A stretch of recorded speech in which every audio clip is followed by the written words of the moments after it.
கூப்பிடும் தொலைவில் நீ இல்லை என்றாலும், அன்றொரு நாள் உன் குறுகுறு பார்வையால் என்னை குழம்ப வைத்த என் குலமகளே, உன் பார்வைக்கு பனித்துளி போல் உன்னை குளிர்வித்துக் கொண்டே இருப்பேன்.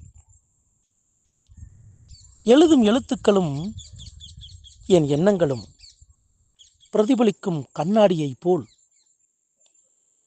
நானும் நீயும் இருப்பிடங்கள் வேறாயிருந்தாலும் நம் நினைவுகள் ஒன்றாய் மலர்கிறது. காலையில் உதிக்கும் சூரியனைப் போல உதித்தவுடன் மலரும் பூவைப் போல உன் முகம் தினம் தினம் மலர்ச்சியாய் மலர வேண்டும். அருகில் அமர்ந்து அதை நான் தினம் ரசிக்க வேண்டும்.